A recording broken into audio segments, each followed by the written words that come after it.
Feliz Ano Novo para todas vocês. Aliás, desculpa, para todos vocês, não é? Tem homem aqui, fora Jesus.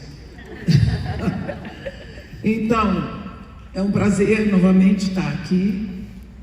Uma alegria muito grande. É sempre bom quando estamos reunidos. Eu gostaria de convidá-los a abrir a Bíblia no Evangelho de Jesus Cristo segundo João, no capítulo 14.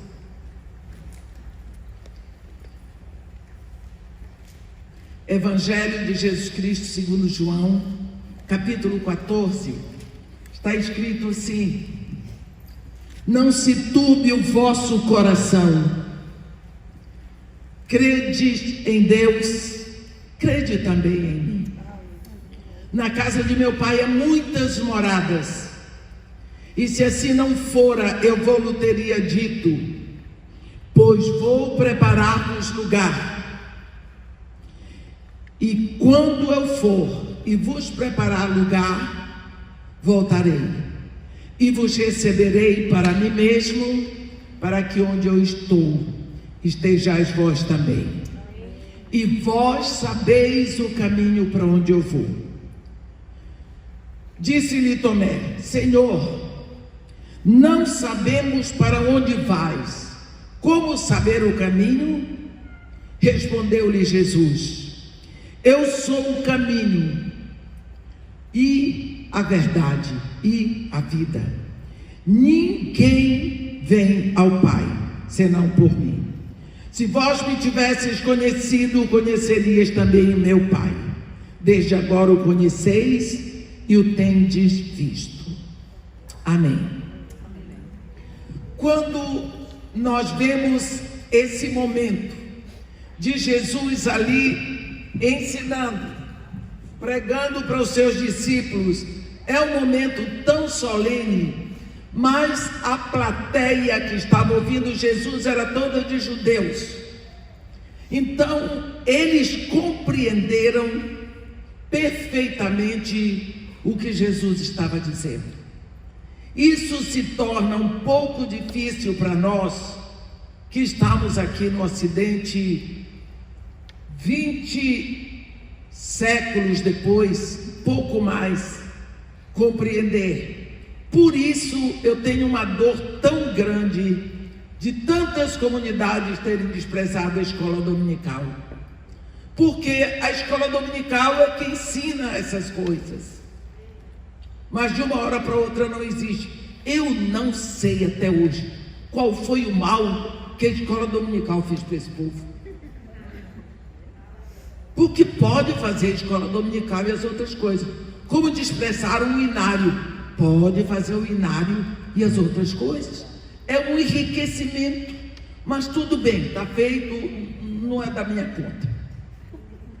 Jesus Cristo estava falando de casamento. Todos ali entenderam que ele estava falando de casamento pelo seguinte: naquela época, o casamento hebraico era feito em duas etapas. Primeiro de tudo, era o pai do rapaz que pesquisava onde tinha a noiva certa para seu filho. Ele pesquisava onde estava a moça, ele procurava ver o dote que tinha que ser pago, olhava para ver se a moça já tinha sido pedida por outro, ele levantava toda essa questão. Depois ele dizia para o filho o endereço onde estava, dava para o filho o quanto ele tinha que pagar, e esse rapaz vinha, entrava na casa da moça. Isso é muito importante, essa entrada. Ele entrava na casa da moça e ali, diante de toda a família, era público para a família, ele fazia o pagamento do dote, do valor da moça. Em outras palavras, ele comprava a moça para ele, e ele assinava um documento chamado ketubá. Ele assinava e a moça assinava também. Agora, esse documento chamado Ketubá, ele é uma certidão de casamento. Aquela moça estava comprada. Aquela moça era propriedade daquele rapaz. Ele não a levava com ele. Ele saía dali, voltava para a casa do seu pai. Esta moça agora ia desenvolver uma mentalidade de noiva, de quem foi comprada, de quem pertence ao noivo. Só que tem uma coisa, porque ela foi comprada, ela nunca mais ia dormir de camisola, nem de pijama. Ela ia sempre dormir pronta, arrumada, porque este noivo podia chegar de madrugada, era a autoridade dele, ele era o dono. Ele podia vir buscar a propriedade dele a hora que ele quisesse, ele tinha pacto. Mas ela tinha uma obrigação. Assim que o noivo saía, ela acendia uma candeia e ela botava na janela da frente da casa. Ela tinha a obrigação de manter aquela candeia sempre com óleo, para nunca apagar. As pessoas, quando passavam na rua, elas viam a candeia acesa, elas sabiam: aqui tem uma virgem que foi pedida, aqui tem uma virgem que vai ser levada. E as pessoas, em homenagem àquela família, eles gritavam, eles davam uns passos de dança, batiam palma, porque era alegria. Esta moça ia se arrumar o tempo todo, seus cabelos, sua pele, tudo, porque ela seria levada, ela queria estar linda para aquele momento. O rapaz que foi para a casa dele, ele foi para a casa do pai dele. O pai dele agora sabe que o rapaz está noivo. Então o pai vai dar para ele o pedaço de terra que é herança dele. Porque nós sabemos, cada família recebeu a terra e ia subdividindo. Agora ele vai ser dono de um pedaço de terra, porque naquela época o pessoal era agricultor, né? Eles viviam da agricultura. Nesta terra ele vai construir, primeiro de tudo, o rupá. O rupá é a casa, tipo um rancho, aonde ele vai morar com sua esposa, vai ter seus filhos e vai trabalhar aquela terra. O pai fica de olho. Quando ele vê que o rupá está pronto, que já dá para o filho casar, aí ele chama o filho e diz: meu filho, está na hora, vá buscar sua noiva. Se ele for um homem rico, ele dá para o filho alguém para tocar trombeta, ou ele dá uma carruagem, qualquer coisa assim. Mas a grande maioria era no burrinho mesmo, que era a Ferrari da época. E esse rapaz, quando chegava no lugar onde a noiva estava, ele não entrava na casa. Ele entrou na casa para fazer a negociação, para pagar o resgate, o dote, para assinar o Ketubá. Mas agora ele não entra, ele chama da rua, ele grita. Pode ser de madrugada, de manhã, de tarde, ele não entra. E quando ele grita pela noiva, ela tem que sair imediatamente, e a única coisa que ela faz é apagar a candeia. Dali em diante, todo mundo que passar naquela casa vai ver que ela já se foi, porque ficou tudo escuro. Então ela vai com ele, se for no burrinho, ela monta no burrinho. Quando chega na casa do pai dele, o pai está esperando. Ele estende a mão direita para ela põe a mão em cima da mão do sogro. O rapaz bota a mão sobre a mão dela e o velho pega a outra e bota em cima das duas mãos e aperta. Está celebrado o casamento. Agora ele leva a noiva para o rupá. Vai então consumar o casamento.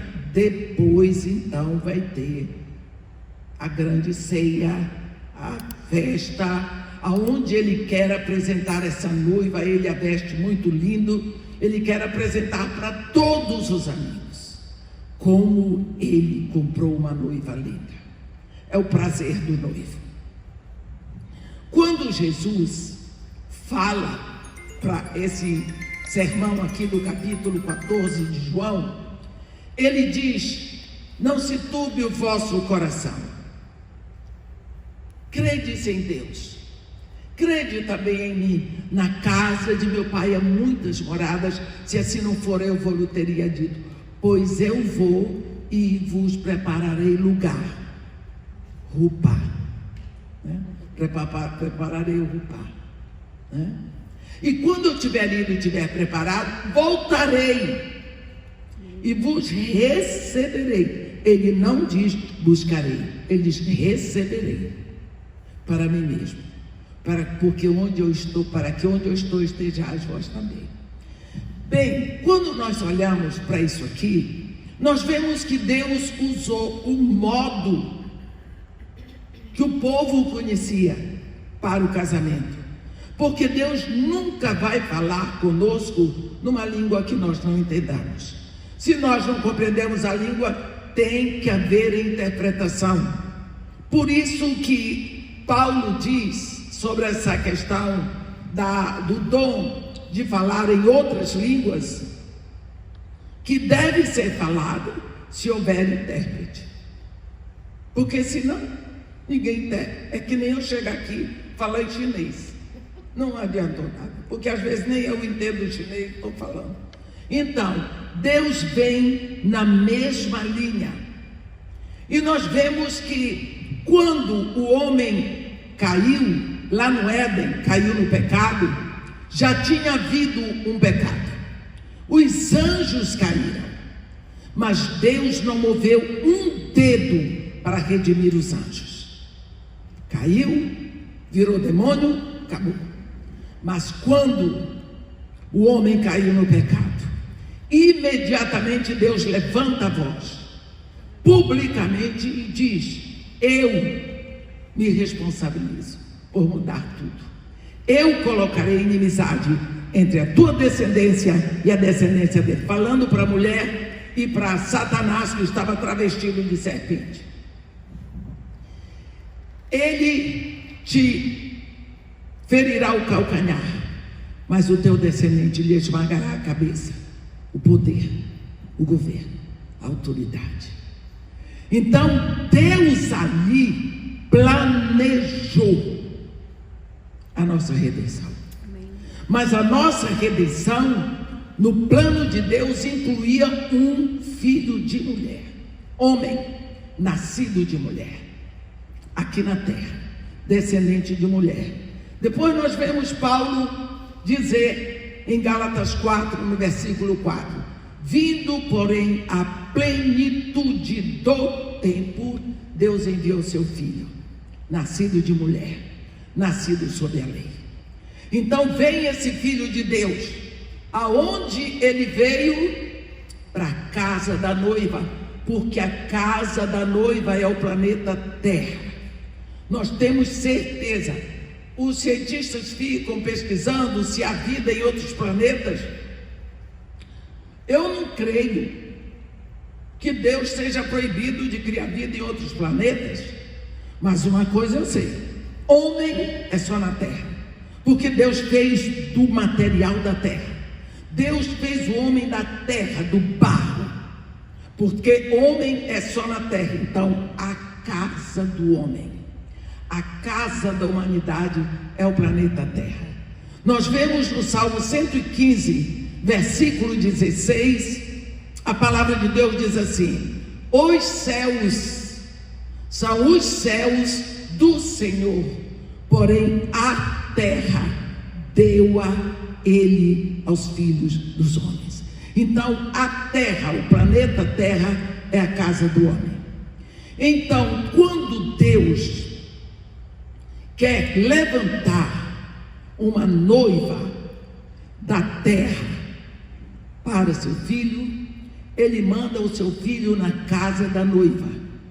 Esse filho entra na casa da noiva, que é o planeta Terra, e ele entra pela porta da frente. Qual é a porta da frente para se nascer humano? O nascimento físico. Ele tem que nascer do ventre de uma mulher, porque esta é a forma, é a porta da frente para se nascer homem aqui na Terra. Então ele entra na casa da noiva, que é o planeta Terra, e ele entra pela porta da frente, e dentro da casa da noiva ele vai pagar o preço. Como todo noivo, ele vai pagar o preço publicamente. Qual é o preço?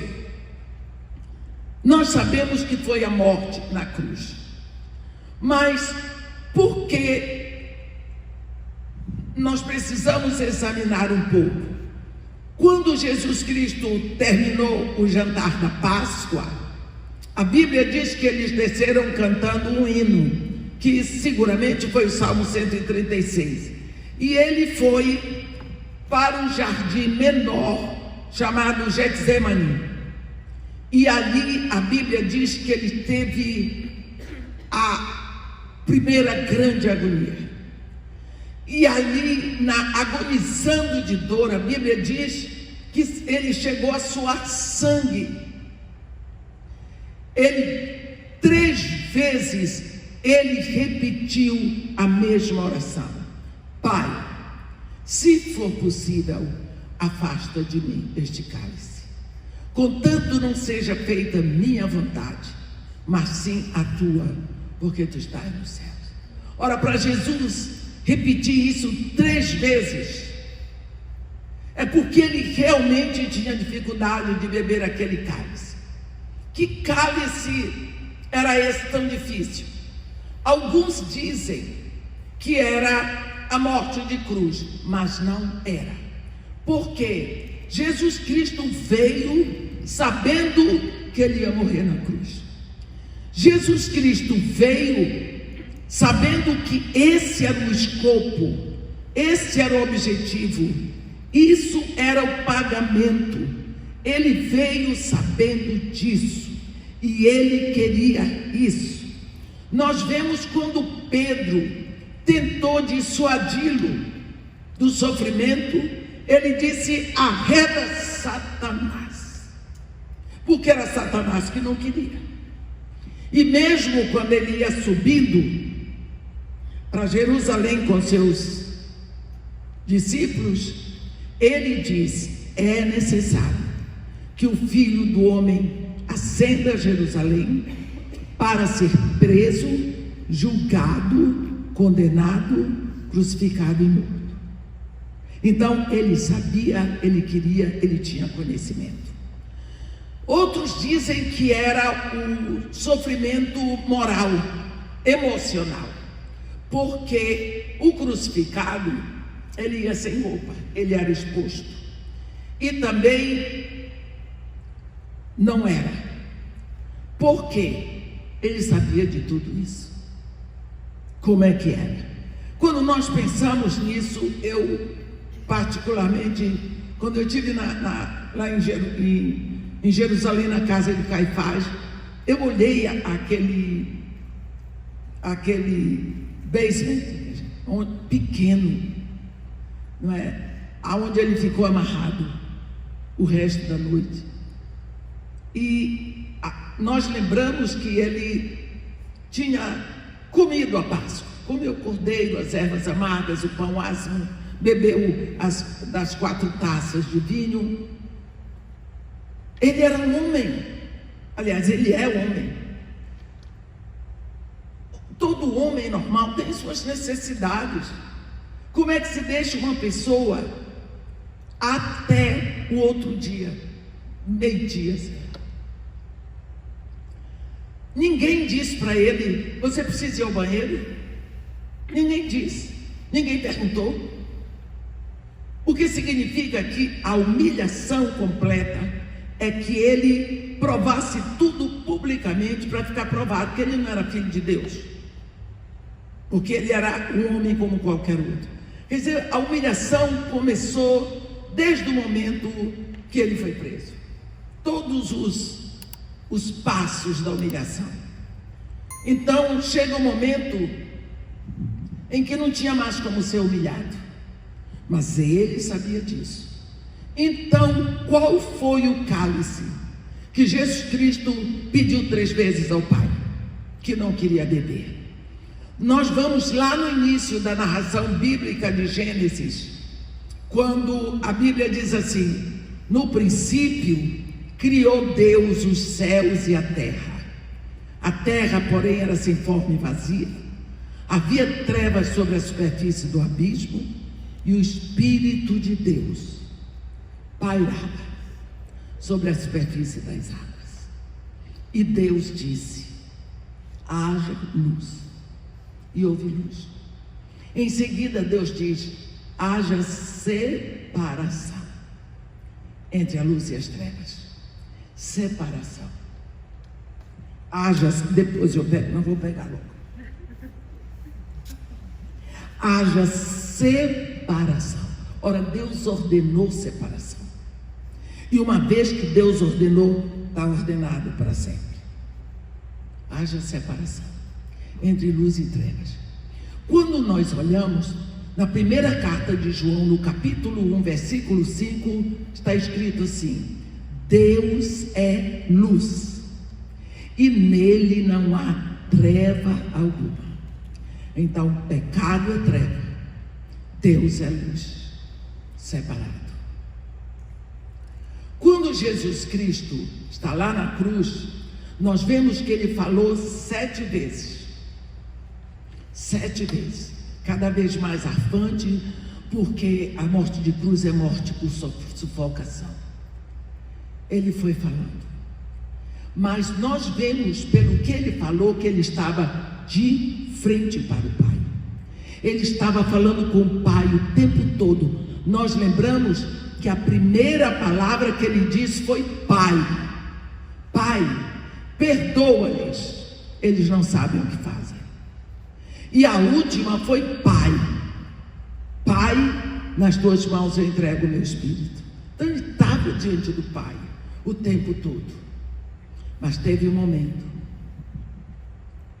em que ele tomou toda a nossa morte, toda a nossa maldição. O cálice do pecado, o vírus da morte, toda que pertencia a cada um de nós, ele bebeu. O que foi que aconteceu é que nessa hora ele se torna o pior e mais completo pecador que já existiu na terra. Ele ficou afastado de Deus. Então naquela hora ele não podia mais ver o Pai, porque ele se tornou pecado. A Bíblia diz que ele se fez maldição. Então ele não podia ter comunhão com o Pai. Então nessa hora, porque o pecado nos afasta, e Deus tinha ordenado separação entre luz e trevas. Então nessa hora ele não podia ver o Pai. E foi nessa hora que ele gritou: Eli, Eli, lama sabachthani, Deus meu, por que me abandonaste? Esse é o grito seu, o meu, o de todo mundo. Quantas vezes nos sentimos abandonados de Deus, sozinhos? Eu experimentei muito desse sentimento quando meu marido morreu em setembro de 90, e em setembro de 91 morreu minha filha. Diante do caixão da minha filha, olhando meu filho lá, sem pai e sem a irmã, eu tive um sentimento de abandono. É como se Deus tivesse me abandonado totalmente. Sem pai, sem mãe, sem ninguém, sem marido e sem a filha. Ela era a minha amiga, ela era a minha advogada, ela era a inventariante. Eu senti isso de abandono. Foi horrível, Eu digo para vocês. Aí eu vejo Jesus trilhões de vezes mais, porque ele era santo, na cruz. Única coisa que ele tinha era olhar para o Pai. E de uma hora para outra, por causa de mim, por causa de você, por causa de nós. Que preço! E nessa hora ele apressou, ele agonizou, ele disse: tudo está consumado, paguei o preço total, não há mais nada para fazer aqui. Pai, nas tuas mãos eu entrego o meu espírito. Aleluia. Não é? E ele morreu. Então o cálice, que na realidade foi mais doloroso, foi o cálice da separação. Porque para ele era doído. Nós não sentimos muito dessa dor do pecado, porque nascemos pecadores. A Bíblia diz: em pecado me concebeu minha mãe. Então nós nos arrependemos, às vezes caímos de novo, mas para ele, sendo santo, beber todo o pecado, de uma hora para outra se transformar numa pústula de pecado, um leproso espiritual, foi muito difícil. Ali, entre os céus e a terra, ele comprou a noiva, ele pagou o preço da noiva, dentro da casa da noiva, que é o planeta Terra. E ele assinou o Ketubá. Esse documento é um documento espiritual. A Bíblia diz assim: se no teu coração creres e com teus lábios confessares Jesus, serás salvo. Porque com o coração se crê para a justiça, com a boca se confessa para a salvação. Porque se no último momento clamares pelo nome do Senhor, serás salvo. Então é com a língua, com a nossa declaração, que nós assinamos o nosso nome no Ketubá, crendo que ele já nos comprou. Então, quantas vezes as pessoas dizem assim: mas irmão, como que eu posso saber que eu sou a noiva? Eu disse: já não depende mais de você, não depende mais de Jesus. Ele já veio e já assinou o Ketubá. Você tem que colocar sua assinatura. Como que é a assinatura? Você confessa, você crê e você confessa.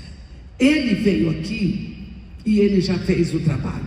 Então, agora ele deixa a sua noiva na terra. Ele deixa, porque o noivo, ele paga o preço da noiva, ele assina o Ketubá, ela assina, e ele vai para a casa do Pai. O noivo em Israel, ele não sabia quando ele viria buscar a noiva, era o Pai que estava olhando. Jesus Cristo diz: olha, nem os anjos, nem eu, nós não sabemos, quem sabe é o Pai. Ele volta para o Pai e ele diz: mas olha, eu vou preparar o lugar, o Rupá.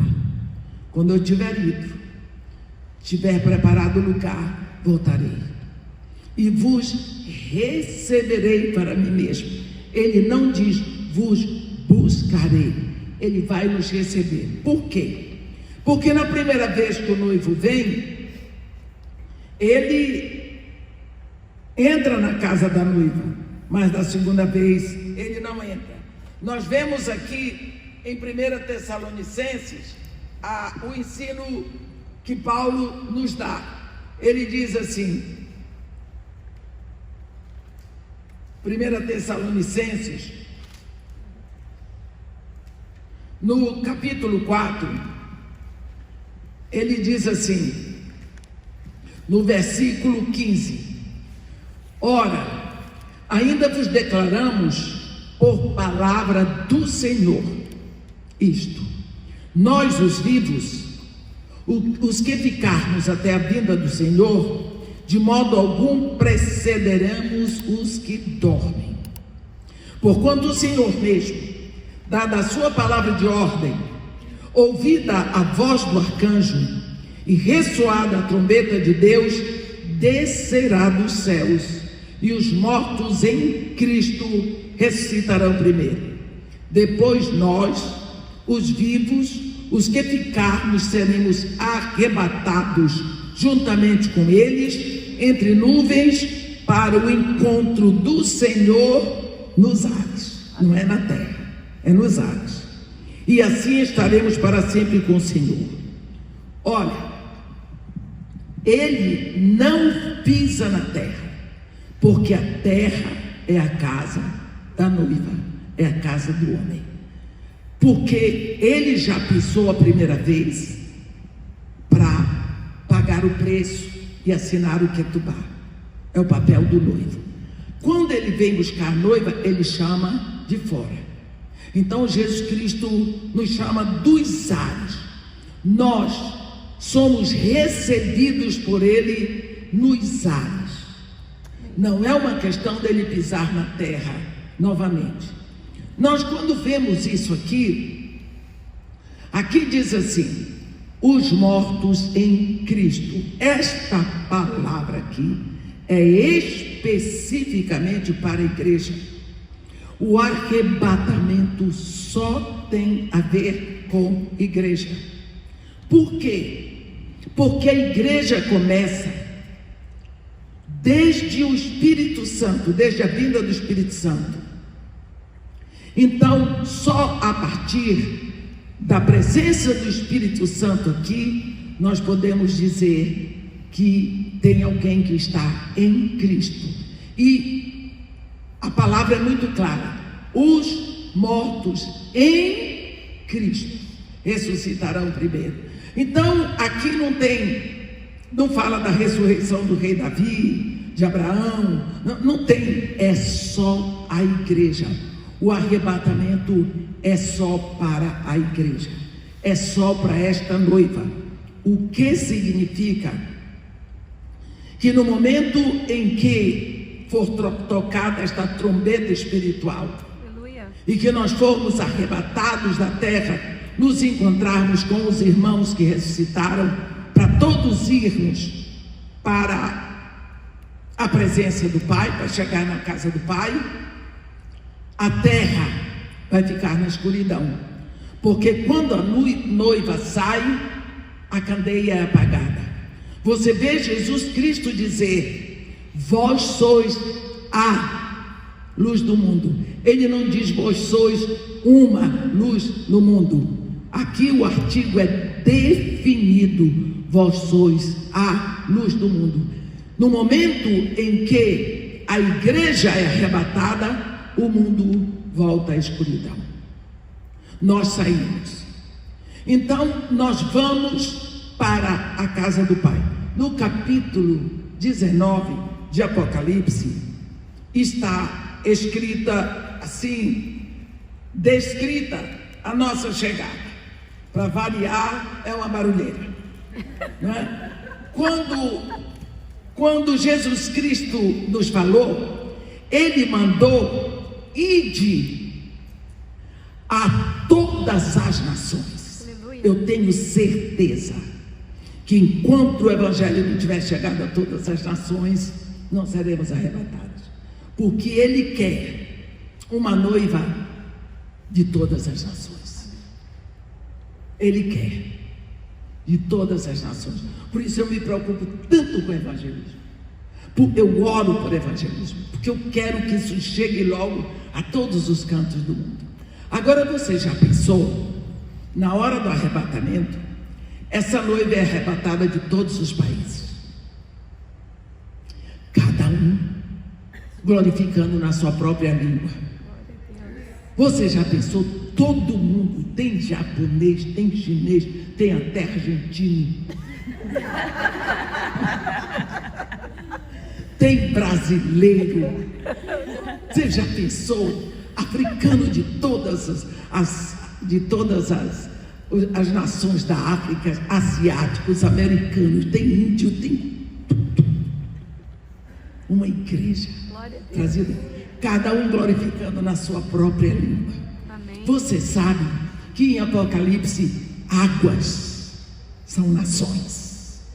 Muitas águas, quer dizer, muitas nações.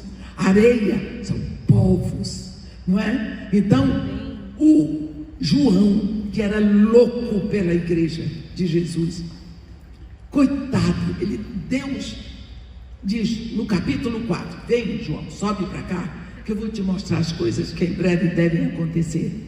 Deus passa um filme para João e Jesus. Você já pensou? O anjo mostra isso, o anjo mostra aquilo, e João devia perguntar: e a igreja? Ele veio para ter a igreja, e a igreja? E cadê a igreja? Foi João que escreveu o capítulo 14 do Evangelho de João. E a igreja? E quando chega no capítulo 18, só falta 19, 20, 21 e 22. O anjo não mencionava a igreja.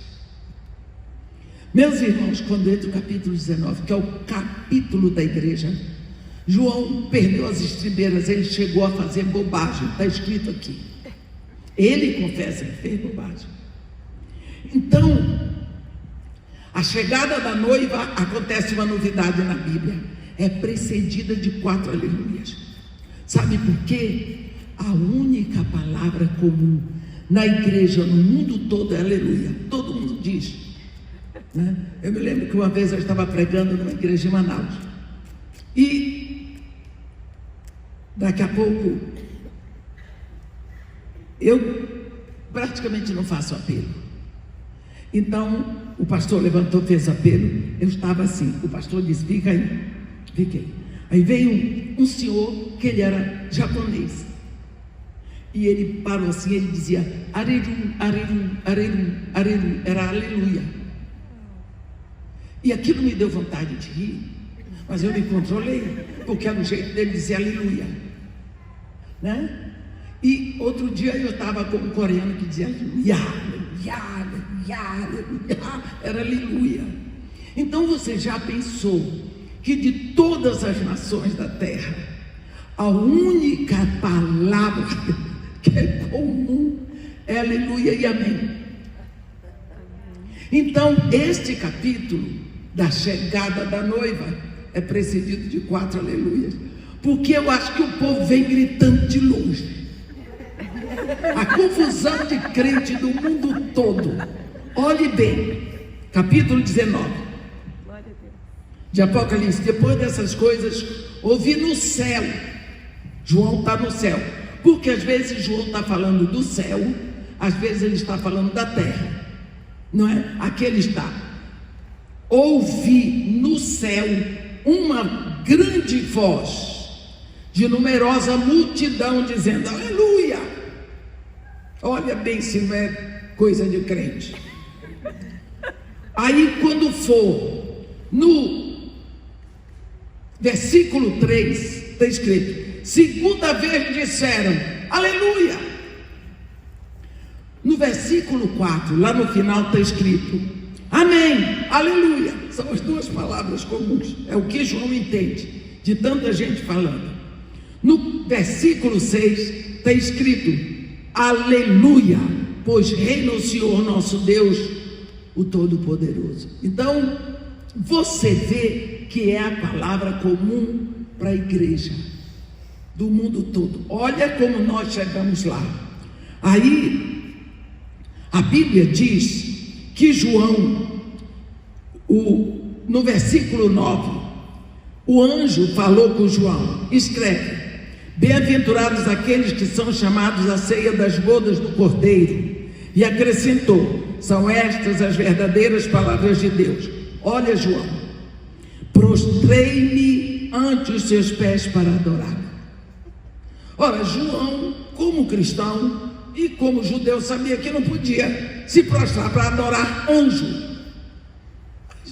Estava tão emocionado, não é? Ele, porém, me disse: vê, não faças isso. Eu sou conservo teu e dos teus irmãos que mantêm o testemunho de Jesus. Adora a Deus, pois o testemunho de Jesus é o espírito da profecia. Você vê a emoção que João ficou de ver a noiva chegar. Chega fazendo uma barulheira, gritando. Todo mundo, olhe a festa que acontece na chegada da noiva na casa do Pai. Não é? Então isso é algo que nós estamos esperando acontecer a qualquer momento. Glória a Deus. Nós estamos esperando acontecer a cada momento. Eu costumo lembrar que a Bíblia diz que depois que Jesus Cristo nasceu, vieram 3 reis do Oriente, 3 reis magos. E eles chegam em Jerusalém, onde está o recém-nascido rei dos judeus, porque nós vimos a sua estrela no Oriente e viemos adorar. Que coisa! Porque ninguém em Israel sabia disso. Ninguém. Nenhum mestre, nenhum fariseu, nenhum escriba, nem o sumo sacerdote, ninguém sabia dessa história da estrela. Essa estrela está profetizada em Números pela boca de Balaão, não é? No capítulo 24 de Números está profetizado a estrela e o cetro. Esses reis magos estudaram os céus quanto tempo? E quantos antes deles morreram estudando os céus para descobrir quando chegaria a estrela do rei de Israel. Interessante, eles eram reis magos. Quantos reis existiam na terra naquela época? Mas o rei de Israel, para eles, era digno de adoração. Adoração. Para eles, o rei de Israel que viria era Deus. Que interessante. Em Israel ninguém sabia. Quando eles chegam, eu fico pensando que eles trouxeram, nós sabemos, ouro, incenso e mirra. E quando eles entraram na casa onde estava Maria, José e o menino, eles se prostraram e adoraram. E entregaram os presentes. Mas os presentes maiores que eles trouxeram não foi o ouro, não foi o incenso, não foi a mirra. Eles trouxeram uma história intensa de estudo, de interesse, de desejo de adorar. Porque eles olhavam os céus, isso significa que eles não dormiam. Porque eles só podiam ver estrela à noite. Então eles passavam a noite estudando, desejando, querendo.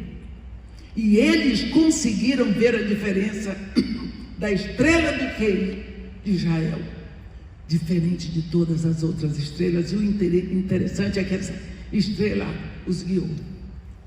Eles depois fizeram um caminho longo pelo deserto, em camelos, com as suas comitivas, e o coração deles só tinha um desejo: chegar para adorá-lo. Eu creio que o maior presente que eles trouxeram foi exatamente isso. O tempo que eles desejavam, a preparação do coração, o desejo de estar com Ele, o desejo de vê-lo, não é? Então eu creio que isso está faltando bastante na nossa vida, na vida da noiva hoje, na vida da igreja. Esta igreja comprada por um preço tão alto, tão desejada pelo próprio Deus, tão intensamente buscada e por Jesus e preparada pelo Espírito. De uma hora para outra parece que nós estamos uma noiva indiferente. Parece que não existe aquele fogo necessário em nós, aquele fogo da paixão que nós temos. Você já foi noiva, você sabe como você deseja, como você se prepara para o casamento e como você deseja estar com o noivo.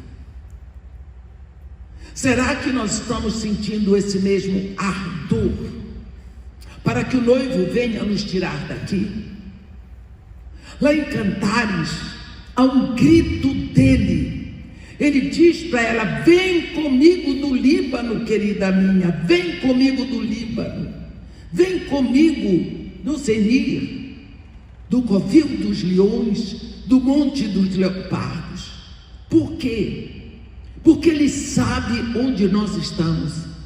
E é interessante que mesmo estando no mundo que vai decaindo cada vez mais, porque este mundo é caído, nós não estamos olhando para os céus.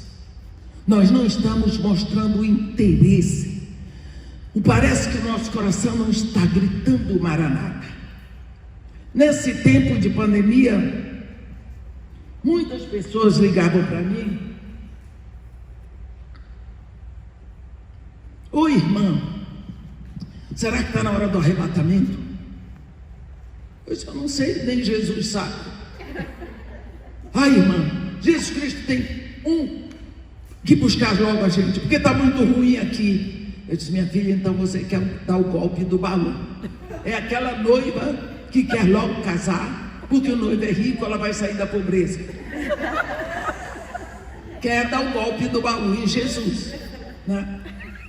Eu disse: não é dar o golpe do baú não, minha filha, que você vai sair daqui.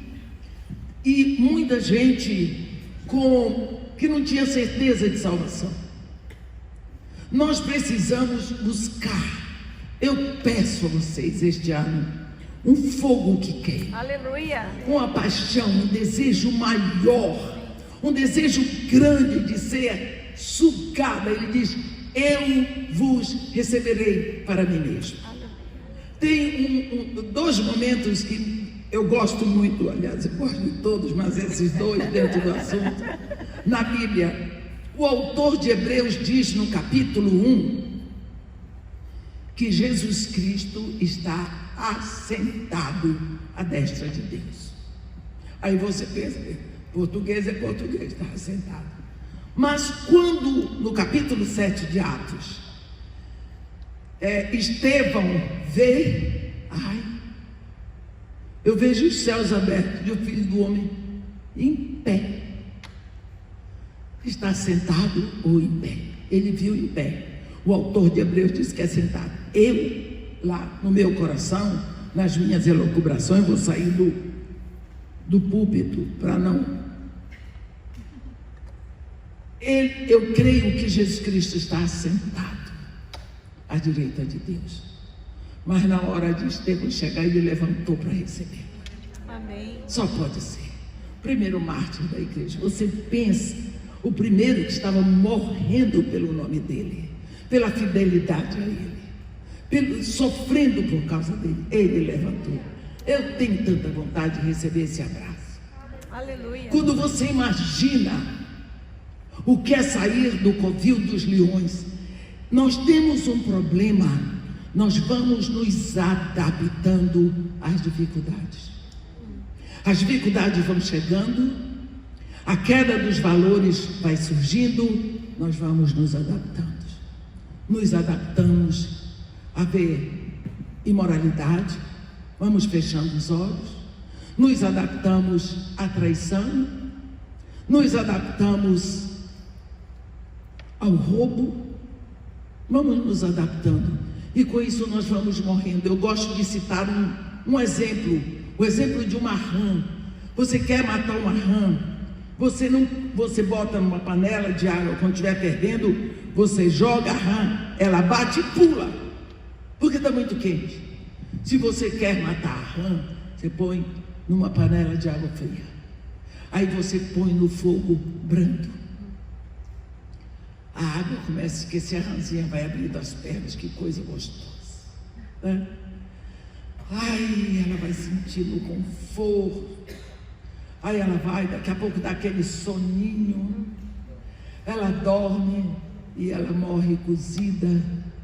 Porque aquele conforto ela não sabia que traria morte para ela. Misericórdia.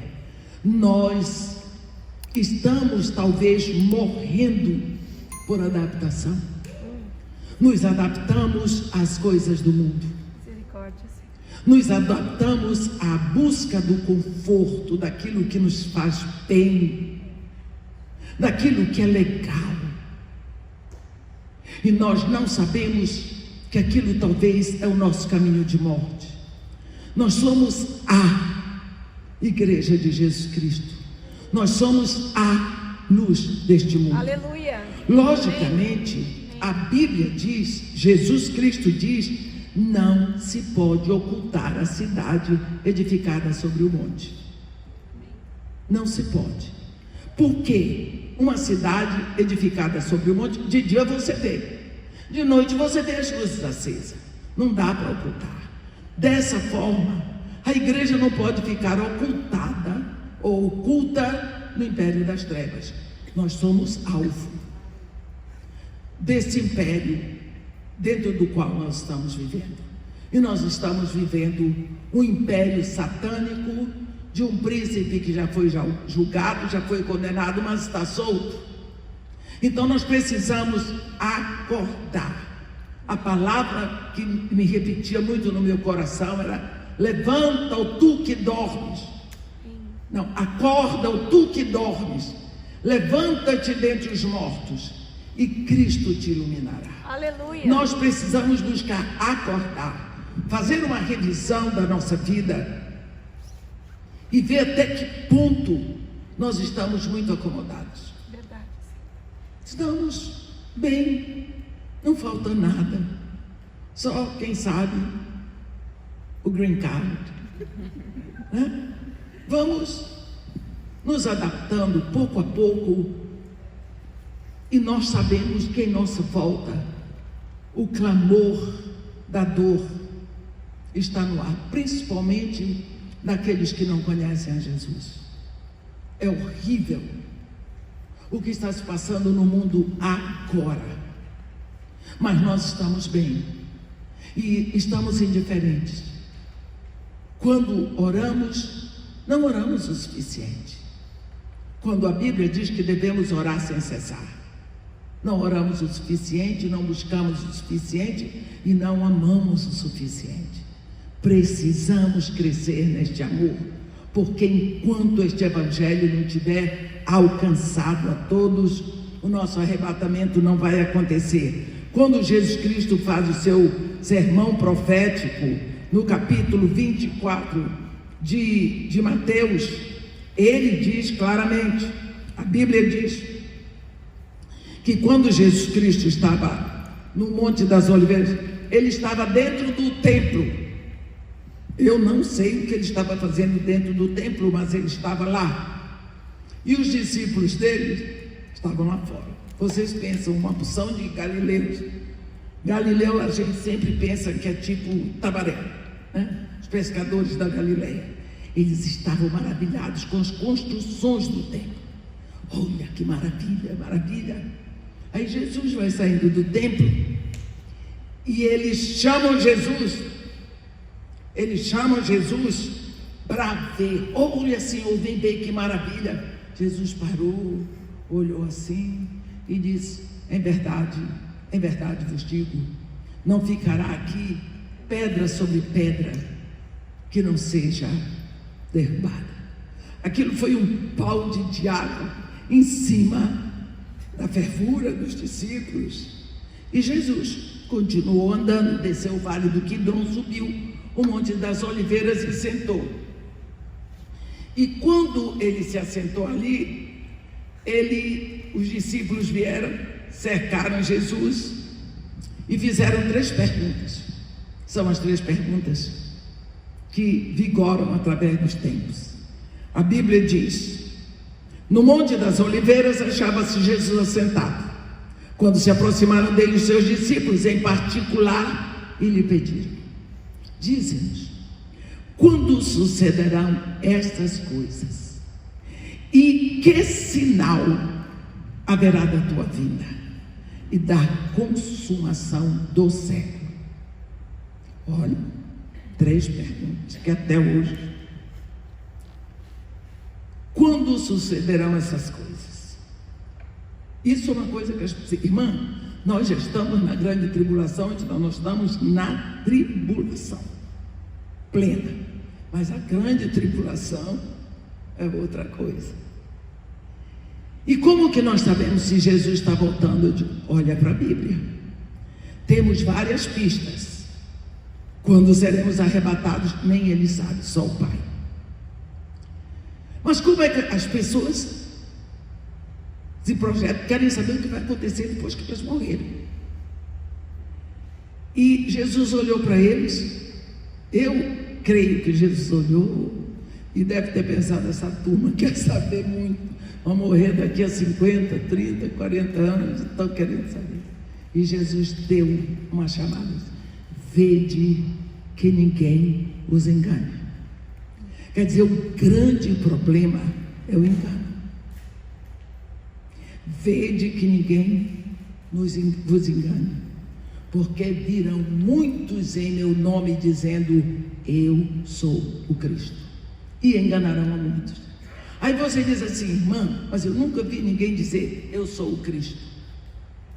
Tem aquele Henrique Cristo lá do, acho que é, não sei não, é do sul, né? Ele é, não sei, Santa Catarina ou Paraná. Quem é do Paraná aqui? Seu conterrâneo, ele ficou caladinho. Mas nós sabemos que ele tem problema mental, as pessoas se aproveitam disso. Mas o que é Cristo? Você nunca viu uma pessoa dizer eu sou Cristo. Mas o que significa Cristo? Cristo é solução. É um pacote de soluções que Deus deu para o mundo. Quantos homens você já viu na terra dizerem eu sou a solução? Nós vimos Mussolini, né? Deixou a Itália pior do que encontrou. Nós vimos Napoleão Bonaparte: eu sou a solução da França. Deixou a França menor do que encontrou. Hitler enfiou o mundo numa confusão só e desapareceu. Eu sou a solução. Inclusive, o tratado de Hitler se chamava, no alemão, Mein Kampf, que significa jihad. É a jihad islâmica, né? No Brasil nós tivemos o Lula que dizia eu sou a solução, fome zero. O Lula entrou com a história, eu sou a solução, fome zero. Vocês sabem que eu creio que ele tinha essa vontade. É bem capaz que ele tinha essa vontade de resolver o problema da fome e outros problemas. É bem possível que ele quisesse, mas não deu certo. E não vai dar certo, porque a solução para o mundo não está nas mãos de nenhum pecador, não é? Ele diz: aparecerão vários Cristos, vários em meu nome dizendo eu sou o Cristo, e enganarão a muito. Ouvireis falar de guerras e de rumores de guerra. Há quanto tempo eu já fugi de guerra? As guerras continuam pelo mundo. Não se fala mais na guerra da Síria, mas continua. Na guerra da Líbia, continua. Do Iraque, continua. Afeganistão, continua. Só não ocupa mais as primeiras páginas dos jornais. Se levantará nação contra nação. Isso nós temos visto. E reino contra reino. Quantos reinos existem na terra? 2. O império das trevas e o reino da luz. Então isso é uma batalha que vai continuar. O império das trevas contra o reino da luz. Fomes, terremotos, há muitos anos. A fome já é o segundo maior causador de morte no mundo. No norte do Brasil, eu vou dizer uma coisa que dificilmente vocês sabem, porque não sai nos jornais. O Brasil foi invadido, principalmente ali na direção de Roraima, pelos venezuelanos, não é? E no Acre, pelos haitianos.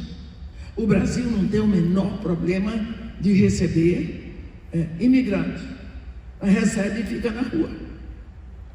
Porque se não tem nem para os brasileiros, então está uma dor você chegar ali. E eles se espalharam pelo norte do Brasil. E no Natal, eu estava no interior do Pará. Eu fiquei abismada, porque piorou muito. Muito. As pessoas pedindo esmola em espanhol. Andando, moradores de rua. Eu nunca tinha pensado de ver o norte do Brasil nessa situação. Ninguém fala, ninguém diz, também não adianta. Mas a fome chega uma hora que ela dói ao ponto da pessoa matar. Eu não estou justificando que alguém mate os outros, mas a fome debilita o cérebro. E quando os juízos não se encadeiam direito, o raciocínio sai errado. Ele pode matar alguém para matar a fome dele ou do filho, e são consequências. É a fome. Terremotos em vários lugares. Quando eu estudava, há muito tempo, a gente aprendia o que são terremotos. A professora perguntava. A gente dizia assim: são abalos repentinos provocados pelos vulcões. Essa era a resposta para ter nota em geografia. São abalos repentinos provocados por vulcões. Tinha que decorar. Qual é o vulcão que tem no Brasil? Está tendo terremoto outro dia 6 no Ceará. Quem é do Ceará aqui? Está por cima da carne seca. Está tendo até terremoto lá. Está vendo? Terremoto no Rio Grande do Sul, na Bahia, no Maranhão. Abalos da terra. Jesus em vários lugares. Ele diz: tudo isso são princípios das dores. Sereis atribulados e vos matarão. Mas ainda não matam. Sabe?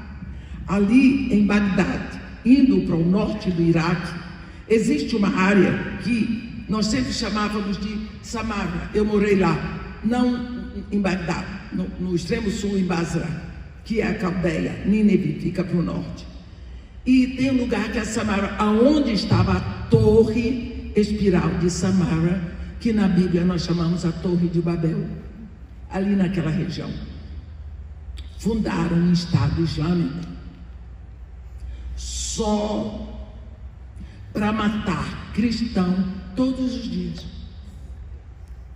É uma festa. Todos os dias eles sacrificam um cristão para Alá. Do jeito que Deus mandou sacrificar um cordeiro ao amanhecer e um cordeiro ao pôr do sol, eles oferecem para Alá um cristão de manhã e de tarde. Morrem para não negar o nome de Jesus. E Jesus Cristo está fazendo uma festa ali. Ele está levantando uma igreja linda. Um pastor que eu conheci na Inglaterra, ele disse para minha irmã Edmeia: Jesus Cristo está faltando dançar no meio do povo. Ele disse que eles fizeram um grupo para ir para a fronteira da Síria, porque ele também é médico, esse pastor, ele é anglicano. E eles fizeram uma espécie de um acampamento para ajudar os refugiados sírios. E ele disse que, porque ele, sendo homem, ficavam 2 mulheres iraquianas com ele. E ele disse que 2 horas da manhã entrou uma senhora iraquiana. E ela disse para ele em inglês: não, eu não estou precisando da sua ajuda como médico. É o seu Messias que apareceu para mim e disse para eu vir aqui para buscar um livro de capa azul que está na 3ª gaveta, está escrito em árabe lá atrás. Ele disse que quase não pode entregar o livro para ela, era uma Bíblia, porque só Jesus podia ter feito aquele fuxico, porque ele guardava aquela Bíblia em árabe, capa azul, na 3ª gaveta lá atrás. Ela disse: ele me falou que é aqui que ele quer ser conhecido. Presta atenção que é isso. O seu Messias. Porque ele disse para aquela mulher: eu sou o Messias daquele. Entregou o pobre do pastor.